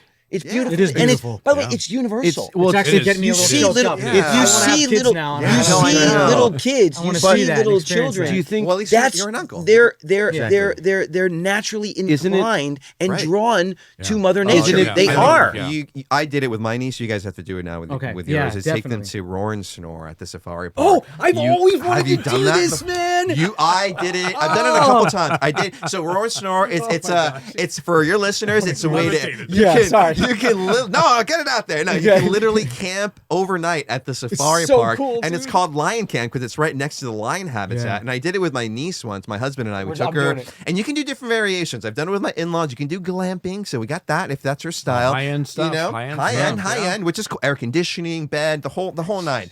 We went a little more like the camping style. So Yeah. we did the sleeping bags, and then like 2, 3 in the morning, I hear That's like so cool. a lion roar. You get to tour the safari park at night. They do like a bonfire. And then again in the morning before it Oh yeah, opens, and in too. the morning as Yeah. well. That's the best. Yeah. Yeah. When you're Yeah. talking about your little girl, it made me think you Dylan, gotta dude, you she's gotta gonna take her. freak out. That's Yeah. gonna be Yeah. a thing. It's Okay. probably I think the most popular experience we offer. Well, at there's the nowhere else. safari There's nowhere park. else like it. Yeah, There's it's nowhere Roar else and like nowhere it. else like Snore. that. Yeah, shy of going to Africa for Right, a safari. yeah. There's Right, really right. no. It's no really experience. cool. Roar and Yeah. Snore, guys. Yeah, we should do Recommend that. Roar and Snore. Yeah. Take You it, gotta Dylan. do it. You gotta do Yeah. it. I'm Yeah. doing it. Andy's girlfriend says that's what happens when she That's sleeps what I with do. you. I roar and snore. Question: do you? He roars and then he Yeah, snores. exactly right. That's my. I'll roar, it's It fine, sounds like a it's lion fine. habitat in my room. yeah. I'm not complaining though. I'm not He's complaining. roaring. It's actually I don't a know what's compliment. happening when he's diminish the roaring. sparkle. Yeah, it's a Everyone's compliment. different. And then even though Andy's the youngest of the three of he right after he's done roaring, he snores. Yeah, sometimes I just snore. It's and a skip real the roar. letdown. It's the night starts good and then You do it. right Yeah. there. Sometimes mine's more the snore roar. I do the Snore roar?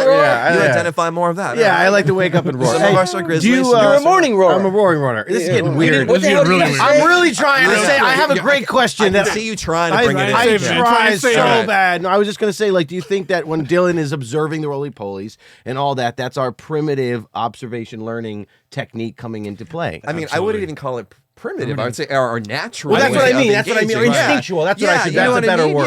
Yeah, because Yeah. it Our gives us subconscious. yeah, you know, we're an I animal. know. Well, yeah, Guys, and I think it know. really, again, going back to my roots in wildlife education and just working with kids for years. That's what I did. Kids and families and animals. And they always say don't do work with animals and kids. That's all I did. And I best. loved it. It's absolutely the best. Yeah. And being on that side, so I've got an armadillo or a snake or a binturong or whatever. being on that side of the animal and being able to then see the faces of the kids and the families as they approach, as they ask the questions, I can say without a doubt, and some people are like, oh no, I'll stay back here. You just tell us about it from there. Even if they are a little bit, but they are leaning. They're not running away, right? They're leaning. I truly believe this. I truly believe it, to the point where you're saying with your daughter, and I think we all have it when we're born, and then sometimes the way our life goes, it cuts us from it. Brings us in other directions sometimes. 100%. But I truly believe, just in my experience of seeing people of all ages, we are innately desiring to be close to nature. Oh, yes. Absolutely. And there's that drive to just, and that natural curiosity about it. But we've been so far removed from it. There's these moments at the zoo or safari park or outside of nature, walking in the neighborhood, where we're like, oh my God, you see what that crow did? Or, you've got this awesome bird, or whatever it might be. I do believe there's that innate desire in us to be close to nature. And that's one of the things that makes our job so special, I think, is that we get to see that. Totally. That's awesome. That part of the human being is that exists. And sometimes universal. we're on the freeway, we forget about it, but it's still there. Why do you think It so breaks many down people have privilege pets? as well. I don't Right, I don't exactly care who you right. are. Exactly right. Pets, I mean, we're obsessed with pets. Yeah. Why do you think humans just developed this incredible relationship with cats and dogs? Right. Well- because it was our way, as we were, as the world was metropolizing itself, to I think instinctually try to stay in touch with where we came from. I really do. I really do believe and that. that goes back to what you're saying too, is that technology has moved much faster than we can evolve. You look very short in the human history. We absolutely had to know what was going on in nature for our existence. We had to understand the seasons, the changes in the plants, the moon phases. All of that was so very much a part of our exact survival, or we're done. Yep. So when your daughter goes out there and she's like, I'm looking at roly-polies and this sort of thing, the next time she goes out there, she's going to notice that this plant bloomed that didn't have a flower before, or the flower that was there before, the flower that was there before isn't there. It's because it's that desire, that innate connection we have to our world that, again, I think we have stepped out of quite by accident, not on purpose. But that's that brings those people and everyone back to our world, what we do. And when they come in with that fascination, that curiosity, it's our responsibility to go, I love the fact that you want to be a part of this world. Here's what's going on and how you can help. Yes. Because that's really where it goes back to what we started talking about, is the community conservation. It's not just communities in Africa or South America. It's our communities here, whether it's big city LA, small town outside of San Diego, whatever it might be. We are all connected to the world we live in, and we have to remember that. Isn't that incredible? Isn't that incredible? Because basically that's her innate genetic understanding that if she learns nature, that'll give her a better chance of survival. Survival, yeah. Right. It's so funny you Instinctual say that. observation That's learning. what it is. It's literally in our so- DNA. That's so funny you It's- say yeah. that. It is even about the flowers. We do the same walk every day. Yeah. We have this little community that we do, and nice. she's able to walk herself twice around, right? Oh, And okay. then she rides the other 2 times so that we can actually walk. Because Right, it takes right. us hours to do the first Sure. 2, Yeah, and then you yeah. want to get a little fitness in there, so you actually have to like walk Get and your pace. heart rate up. Right. So, and she clocks everything, literally everything. We were going by this one bush that had these purple flowers on it. And just yesterday, it's so weird that you said that. She was like, we're coming up to the purple flower bush, and it just had 2 purple flowers on it. They were gone because they fell off, and she's like, where's the no, this is the one. This is the purple flowers. And I was like, you know what happened? They fell off. She was like, what? She's like, yeah, they went on a trip. She was like, well, where are they going? I was like, I don't know. I was Circle like, of you life. see that bloom right there? You see that little, and she was looking, I said, that's going to have a purple flower in 2 days. So this morning we went out on our walk, and she said, can we go see? I said, I don't know if it'll be out there yet because it was just a couple days ago. And it's starting. I said, you see that? So we found a little bit of purple. So she's excited now. Right. She was talking about day. tonight. Yes, tomorrow Oh, morning, that's exciting. going So out cool. and looking for the That's- purple flower Yeah, again. you Is should that expand it, unbelievable? even like tell her about the colors. The colors are very specific. Absolutely. What purple is going to attract? What kind of insect? What kind of Very important. hummingbird? Yes. you know? Yes. Yeah. Yes. The human eyes do not see all Yeah. the spectrums of light, especially that insects and birds see. Exactly. And that's what a Amazing. flower is projecting. It's basically a big Beacon. sign, a big billboard going, Yeah. come here, Yeah. pollinate me. I've got nectar for you. and you know? to Rick's point, it aided our survivability as a species, right? And these are things we try to do at the zoo and the safari park as well. It's called income-based husbandry. So as an example would be grizzly bears. A certain season before springtime, you get the budding of a flower. So our wildlife care specialists will start creating that example in their habitats as well. So maybe branches out with little buds, indicating that eventually we're going to get flowers, which will mean later on we're going to get some insects, which means eventually we're going to get maybe a fruit, an exciting Yes. fruit experience, or maybe there's rain coming in because it's springtime. Now we're gonna get Wow. trout in a maybe flooded area, you know. So it's really cool things that we can try to Yeah. Simulate to almost, offer for yeah. our wildlife at the zoo and the That safari is park. really- Stimulated You know, simulation. don't sleep on Yeah, the yeah. flora. Oh no, Your guys' absolutely. park. Oh, That's yeah. a whole nother. Thank you. Oh, Can we just can we yeah. all My just give a gosh. moment to Yeah. horticulture for the Wow. amazing work they do? I mean, Guys, so just please just take a walk through the San Diego Zoo and marvel at the ecosystems and the microclimates that are created. yeah. The subtropics, the savanna. It is incredible. Yeah, and it's Incredible. not just that they put some house plants No, and no, some misters no, up. no. No. Our hort team is freaking amazing. They are, aren't they? We've Incredible, had guys? They've we've won been able to awards interview a couple. recently, too. Yeah, they're It's a botanical garden. it's like, legit. unbelievable. yeah, both parks. Yes, Safari what- Park and unbelievable. the What zoo. is so cool, what I really blew my mind when I think it was we redid the koala habitat area at the zoo, and this was probably 2013, but it was new at the time. There are plants you cannot take from Australia, period. Right. Okay, but the government did allow our hort team to go take seeds, so they were able to take seeds from these plants, bring them back to the U.S., germinate them, grow them. So some of these plants, it's so funny to your point. You go through and you look at the animals, or you're just racing around trying to see as much as you can. You slow down, and you'll see these plants that you cannot see anywhere else except for their native habitat That's in so Australia. cool. And the same Some with the even extinct in the Madagascar area. wild, Yeah, even. some of our orchids we have. No orchids way. are other Incredible. plants. Oh, yeah, or They're- lula. It's a type of plant off the coast of Kauai, Yeah, another yeah. small island, extinct in the wild now. But you know, we're We got a bunch of them at Yeah, the I zoo. was though. gonna No say. way. And Unbelievable. it's 700,000 plants at the zoo and 1.3 million at Yeah. the safari park. Yeah. And, Unbelievable, And you know, guys. we're growing food, bamboo for pandas as an example. There's conservation projects. We have the largest accumulation of oaks, native oaks in San Diego County, and only recently with the frozen zoo, the plant teams, they figured out how to actually cryogenically preserve the acorn of an oak sprout- the species. sprout Oh, of thank the- you, the sprout. cells. I'm not a Yeah, science it's guy. crazy. Thank you. Yeah, It's but it's Wow. wild, and we not only have the frozen zoo, we also have a seed bank that we have at the safari park as well to help out with a lot of species. So it's crazy. It's wild. So cool. They have plant tours where Oh, yeah, you the gotta tour is go. just for the plants at It's the zoo. it's unreal. Right. Because there are, if you are into botanical stuff and the horticulture, Oh, it's- it is just like, Yeah, it literally It's blew crazy, my mind. yeah. I couldn't believe it. The first time I went, I couldn't believe it, and then every time I go, sometimes I'll just literally go and sit in that jungle area. What's your area? Is it Fern Canyon? Is that what you're talking about? that's the spot. That's Wow, the guys! spot. I literally Yeah. just go for hours, and I'm just I like, love Fern Canyon. Oh yeah. my gosh, That it's and the incredible. carnivorous plants for me. Those are my favorite. It's the Carnivorous plants are plants. wild. Picture They're plants. wild. Oh, I love great. them. Yeah. Little Shop of Horrors, baby. Oh, that's what started for me too. Yeah, me too, actually. Seymour. Waiting for that plant to come out with this. Yeah. Little Shop of Horrors, bump, shit, bump. Little Shop of Horrors, bump, shit, bump. I'm So loving good. this. Yeah, I love Very that. nice, gentlemen. Very Dude, nice. that So movie, good. by the So way, good. with Rick Moranis back in the Oh, 80s, God. it was so I already loved him, but when I saw that, it Shut brought him up. up to a different level. And for Steve me. Martin, and I mean, oh guys my, are great. suddenly Talk about a Seymour, good- dude, that was I an think we all kind of grew up with the same kind of movie. You know, Yeah. you want to Seymour. something crazy? So growing up, Wow. I started with commercials in New York City, right? Because we were from Philadelphia, Oh, right? So right, we would okay. take the train, go to Oh, commercials. Philly. Okay. Okay. Okay, Yeah, that's where so I'm from. my parents would always try to give us an experience when we went into this city, and they started to introduce us to Broadway, and we started to go see shows. We went to see Dude. 1985, literally. right. I remember We went this. and saw the off-Broadway, because Little Shop of Horrors never made it to Broadway. It was No, an yeah, off-Broadway show. That's right. And that lady that played, She was the. she was the star of the really? off-Broadway Oh, show. Whatever her name is, she got Audrey. Audrey Yes. got the role when they made the movie A Little Shop of Horrors. We had seen her a year and a half true. before That's awesome. off Broadway. That's awesome. I mean, 'cause It was she in made a the little movie, theater. That voice. She made the movie. Incredible. Unbelievable.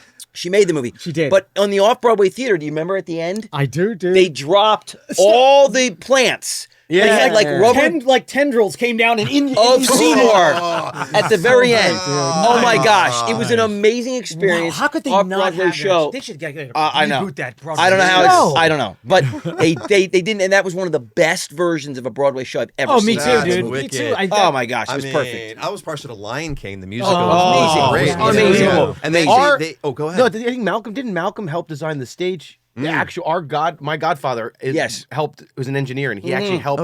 It's part of that stage show. Yeah, the colors, but cool. also the crew. Actually, we did a collaboration where they came to the San Diego Zoo, and those actors, you guys would appreciate this.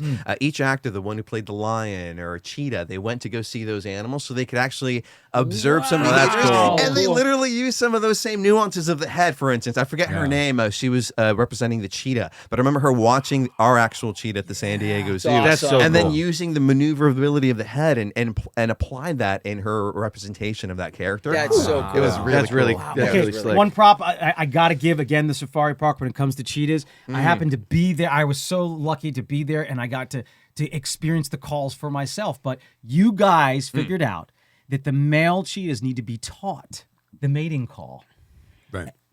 or they will not breed. Oh. And they were having a terrible problem with captive breeding cheetahs. And of course, cheetahs are struggling in the wild because they're incredibly fast, but they're weak when it comes to all the other big cats on the savannah, right? So you guys figured out the call, and you were playing it over the loudspeakers, and you were teaching the young males. And you guys solved the captive breeding program for cheetahs. That's huge. I mean, It was pretty interesting because we Come never on. thought that it was just a simple like, "What's up, baby?" Pretty we much. didn't think I that mean, was pretty it, but kind of like what the it was. cheetah version of that. Yeah. But it's Ooh, all baby. animals have so many different ways of doing that. I mean, I'm going to bring it back to the cassowary, senor. I know you're going to roll your eyes, but I you know, don't- no, well, I I love would the say the cassowaries. love story of the cassowary. It's so different because the female is a more dominant bird, and she has a large territory with a bunch of males. And then during breeding season, because females are known for being hyper aggressive overall compared to the males. Wow, but it's not like that in the human no, world. I'm not making kind of joke of that. But all I'm saying is Mother Nature will produce some hormones for the female to make her a little more receptive, and for the male to be a little more brave to approach the female. And so she'll come It's in. not the proper season. She's gonna be like, So, this is where I teach kids about consent, you know, because Oh my God. the female comes into the my God. territory, the guy male goes- needs to read the behavior correctly because this is a much bigger bird. Actually, we brought props. Let me show you. Yeah. So this amigo, Wow. what I'm looking at right now, this Is that giving me the middle finger? What this the heck's is going on with that This bird? is the footprint of a female cassowary. So I'll pass to you. Guys, Wait, look how for big real? that That's is. Yeah. sizable, huh? No That's way. what it is. Look at that. That's a cast. Wow, that's crazy. Yeah, so cassowary, again, it's a bird like, think of an emu or an ostrich, Yeah. but they're from northeastern Australia, Papua New Guinea. Yeah. Oh, yeah. One of my favorite animals at the safari Incredible. park. And Well, and while he's getting his other props out, Okay. anybody listening, tune into Amazing Wildlife. We have an episode for the cassowary coming Amazing. out in, what, 2 Whoa. weeks? 1 week, something like that? Amazing. Yeah. Yes, please tune in. Yeah. so I'm passing around. Right now you have Wow. a skull representation of a cassowary. And if you notice, they have this cool bone structure on the skull. It's called the casque. Now, they communicate with this low boom sound. Do the That's, sound. Do the sound. oh, it's like a... But when the But bird way does it, you deeper. can feel it in your chest. It's like Barry Very Manilow. white. Very white, yeah. Very white, Times man. 10. You know, not Manilow. That's a different bird. Yeah, but no, Mandelow's but- a little higher. Yeah, a little bit. higher. No, shade. Mandy, well, No you shade. came Yeah, and right. you came. Exactly. But in this bird, this female approaches a male, and they will copulate, and the female will lay about 3 to 4 these Ninja Turtle green looking eggs. And what's funny is, you guys, she lays the egg, and then she's out. She's got other things to do. She finds another male, does the same thing. So it's the male, I say, for Father's Day is the best dad. He sits on these eggs for 54 days. No, he doesn't. He does. Yeah. And he takes care of the babies for a raises full them. year She doesn't know all how to do by this. himself. No and this way. is a Kind of like a seahorse. Single dad. oh yeah, situation. kind of like that. Except they're not. They got a lot of carrying it kids. No, they're internally. carrying it And internally. don't they Right, have right. like millions of kids at once? No, not Seahorse. seahorse, but not the, Yeah, not the seahorse. That's what I cassowary. mean, right? Don't they spear I out brought you like- some cassowary feathers. This is so an you egg? can What is feel. this? So if you think of a standard feather, you know, think of the this. shaft This of is a an feather. egg. Wow. It's almost like a raincoat and Look at also that egg. thermal regulation. Exactly. So they're living in a high rainforest habitat. cow. Yeah, and so we wanted to. So cool. Because if you look up a cassowary, it's going to say like world's most dangerous bird, and yes, you know they have the potential of aggression, but it's kind of like a rhino. We all know not to upset a Yeah. rhino, so Yeah. don't upset a cassowary. think at But now you guys got to go to the park. You got to check out Oh, Flight we're Line, definitely Roaring definitely Snore, and coming. now we got to check out some cassowaries. I know. Heck yeah, we're coming Is it- down, guys. It always fascinates I think me. I went to a screen test the other day, and the actress was wearing these. Yeah. Hopefully they were a synthetic representation. But you know when they do that, you're like, hey, you know what? That doesn't look good. I know. Can I be honest with you? You're not Not a faking thing. anybody. Sometimes Those fashion, are fake. Fashion What do you hits or mean? misses. Well, I felt a little draft when you were blinking at me, and I knew those eyelashes were fake. No, that's crazy, it's right? amazing.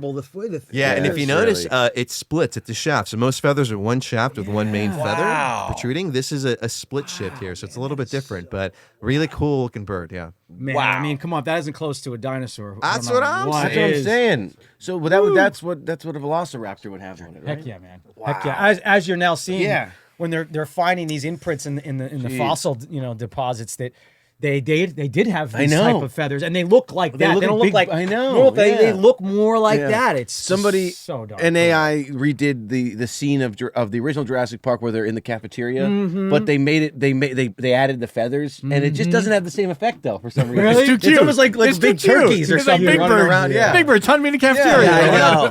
Hey kids, I'm gonna eat you now. Well, I mean, Hollywood, you guys know, has a way of coloring things up a little bit. I think a velociraptor technically was the size of a turkey, too. So Yeah, no way. Not as big Are as you about the kidding size me? of a It's not turkey? that big. Yeah. What? So No. Oh, that's ridiculous. Sorry, Blue. That's so Yeah, funny. yeah, Yeah. Oh, don't get started. Wow, that's right. Yeah, that's good. Yeah, with The the training on that. Oh yeah, that got me. When Come that on. movie came out, I think got every so much animal social person media hyperventilated. questions. Oh, my When they heard God. that was probably not the most appropriate No. way of That was using a clicker. absolutely No. absurd. I was so Absurd. bummed out about that. Me too. This is where our industry lets you down. Of all the money they spend, why didn't they just go down to the San Diego Zoo Talk to Or- you. and get some Talk to experts? us. No, but I'm saying get some experts There's also like so yourselves and many- just say, guys, how can we look? It's Hollywood, so we got to add a little bit of bash and Right, dash a little to the top. sass, a little sass. But we don't need- how do we do this so that at least Please. it's grounded somewhat Is in not reality? bringing back a dinosaur big enough? Do they need to make it a bionic mutant military dinosaur? I mean, come on. I mean, in case your listeners aren't aware, what we're talking about is Yeah. that clicking sound with I think he's trying to focus the Theoretically, it velociraptors, seemed right? like he was doing training. Yeah, Some but sort. so then the Jurassic clicker- World yeah, with the Chris clicker's Pratt. it's Yes. called a bridge, so it Yeah. can be anything. But a clicker's the most popular one for dog training. But it's basically a bridge between asking a behavior and reinforcing a behavior. But it was just not used in the right way in the movie, so that's kind of the joke we're making right now. No, yeah, and that's as close as that first Jurassic Park tried to be to science is how far the they've new come. franchise is. Yeah, I know. Oh, That's so really Hollywood. frustrating. Wow. Yeah. But I was still entertained. You're still you know, entertained. still- It I was still fine. like It the was Jurassic fine. Park movie. No, I Yeah, do too. me too. I do Right, too. yeah. The I still first two line were up the to best. see Do you guys have any? Jurassic Park and Lost World were my favorite. Is there Yeah, me is there too. a documentary about the Frozen Frozen Zoo. Zoo? Yeah. I mean, there's a lot of information out there. The easiest thing is listen to our podcast and maybe. All right, because I'm fascinated. Frozen There you go. Zoo. I'm fascinated by Or this. also visit our website. So there's a Okay. few you can check out. San Diego Zoo Wildlife Alliance.org will have a lot of that information, Cool. especially for Frozen Zoo. And specifically, San Diego Zoo has a bunch of information. Or SDZSafariPark.org also has information about the park. But again, listen to the podcast. 100%. Go to the safari park. There's actually tours that we offer. There are additional experiences, so get on the website to book them. But there's ones that specifically you go into the science center or you go to Harder Hospital. We have which is programs, crazy, yeah. yeah. And now we have school programs for local communities. I'm part of our DEIA initiative as well. We're bringing in communities, underrepresented communities, so they can come and experience a zoo in the park and learn about all these wonderful aspects, right? Because we want all people of all ages, all privilege or no privilege to have these same experiences. So there's a lot of cool things you can check out. So I would definitely check out Frozen love Zoo. that. Yeah. Awesome. Yeah. That's Well, awesome. Well, guys, and we're coming down. we're soon, coming down. So I'm excited. We're I'm coming down. excited. Yeah, Yeah, we're it's gonna gonna be come fun. down Yeah. to see you guys. We're Yeah. gonna try to highlight all the different things we talked about Yep, today. yep. And listen, I just want to personally thank you guys. On a closing note, is there anything that our listeners today could do? Outside of obviously coming to the zoo and checking out the supporting website that and going way, on there. checking Yeah, on the yeah. website, like you were saying, is there anything in their day-to-day lives that they could maybe do? I know Rick has a few that he wants to say as well. Okay. I just wanted to point out a lot of times, because I get lost in TikToks and whatnot myself, Yes. but I know it sometimes, especially for a lot of the youth, it seems like the world is burning, Yes. and there's not a lot of hope out there, but there's good people, passionate people doing a lot of good work. And I'm not kidding, every day there's a chance to do a good thing. Help someone cross the street, pick up some trash. Yep. Think about what you're putting down the drain. Yep. Stop Yes. buying all that plastic. Yes. Well, that's a big one for me. Plastic. Yeah. Oh you know? my gosh. When you travel, buy things that are supporting either ecotourism or the communities. Don't buy a piece of wood or a seed or a feather, because you don't know where these things came from with wildlife trafficking. So there's a lot of cool things that you can do and still enjoy life and just be a good human being. That's kind of my number one. 100%, Just man. throw a lot of love out there in the world. We man. overcomplicate What do you think, it, Rick? but What do you got? right and wrong is pretty easy. Yeah, and to kind of segue along with that, a question I used to get quite a bit from parents. You've got a 2.5, you said? I do. Yeah, and so anywhere in that range, 4, 5, 6 years of age, like Marco said, it's very easy to get on your phone or turn on the news or a radio, anything, and it's like, this is what went wrong. This is what is bad. This species is nearly extinct. there is a lot of that, and with algorithms in place too, we can say, look, I want to follow this zoo, I want to follow this conservation thing, and the algorithms go, oh, you like animals? Well, here's a video about an animal that's distressed, but someone's saving it. The algorithm's like, oh, you like that one? Here's another one with an animal that's distressed. Here's another one that's bad news, and suddenly we instinctively get hooked on bad news. Yep. That has been traced multiple times that it is a survival thing. We had to be aware of danger when we were living amongst the plants and trees and everything else. When we did not have all of this technology, we had to be aware of danger to survive. So it's kind of pre-wired for us. So I always encourage parents when they're like, what can I do? My kid loves animals, but it's all doom and gloom. Purposely look for, Google, search, find the hope, find the things that are successes, because they're there, they exist. We know it because we live it. I mean, a great quick example is that when I was growing up, about the same time you guys were growing up, I think I'm a bit older, but the giant panda was sort of the conservation face. Oh, yeah. It was always the giant panda. It was. Going extinct, so many challenges. It's so, oh my gosh, this, that, and the other. 40 years later of conservation work and effort, with China and the U.S. working together, along with other countries and individuals, they were now downgraded in the good way, not endangered, but now just, or they were critically endangered. Yeah. So now I think they're vulnerable now. Yep. So does it mean we stop the work? No, it means the work is working and we're going to keep doing it. Yeah. So those stories exist. They're out there all the time where this animal's numbers are coming back. Yes, we touched on the white rhino. There's only 2 left. Yeah. That is a hard story, but we need to also look at how we turn things around for the other rhinos. How are we turning things around for other species, and what are we learning from that situation? So I encourage parents and even young adults and even adults who are not young adults to purposely look and seek out the positive stories. They're there. They exist. Great point. We are always releasing them, but the algorithm in our nature is to go, what's wrong with the world right now? Oh my gosh, I've got to survive it. The clickbait is always negative. Because we respond to it. Naturally, we respond to it. Yes. But if you're looking to raise someone with some hope and with some care for the world and understand that these things do work and it's not a matter of, I'm so overwhelmed I have to give up. I mean, yes, by all means, take care of yourself, unplug, but also if you need to, search out and look for the positive, hopeful stories because they are there. It does happen all the time. California Condor is another great success. Yes, so great. When we were a kid, that was the biggest story. It was almost extinct. Right. Yeah. And so now at this point, there are over 500 in the population, half of that flying free in the wild. Are they safe? No. Do we still keep working? Absolutely. Have we turned that ship around? And now it's starting to head the right direction. Yeah. So those stories exist. Are there buffalo? Weren't there buffalo or something? Actually, I was just reading something today about indigenous communities trying to reinstate certain species into their lands, and they had a bison birth, which was really there you exciting. go. So those stories are there. Yeah. They exist. And there are negative. There's a push and pull of everything. Right. But I really encourage parents, adults that are interested, kids that want to know more, seek them out. Purposely look for it. Be curious for those stories. Teach your algorithm to do that. Yeah, tell the machine what you want to see. There you go. There you go. Exactly. Yeah. Very important. I scream at the machine enough anyway. No, and you know what? Alexa! Now! You son of a... They turn us into idiots. I'm sitting there going, the other day, not digress, but one with this, I went into a bathroom, literally, no joke. The guy's sitting there and he's going like this. He's literally like this. He's like, just things not working, and I'm looking at him and I feel so bad because I've done it, but he's like, oh, I never get these things to work, and I was like, yeah, this one's got the handle, this one's got a little handle. He's like, dude, so used to these damn things. I love. I was like, this one's got the old school handle, guys. The ones that we used to just be able to turn on and off. It's so funny. Yeah, it's so true. Yeah. Guys. Anyway. Well, listen. What an amazing day. What a Truly. great conversation. Thank you, guys. guys. Yeah, you gotta come back. Can you Thank guys you for come the back? education. I feel like we have so much more to talk about. There's a lot more cool people you're going to check out too, I think, right? Yes. We're going to have the reptile team Yeah, coming I'm down stoked about that. in a few weeks, guys. Leave That's yourself awesome. plenty of time. Our reptile team is They are incredible. Get your questions ready. Yeah, 'cause unbelievable. We've worked with Legit. them for other shows we've worked on, not just our podcast.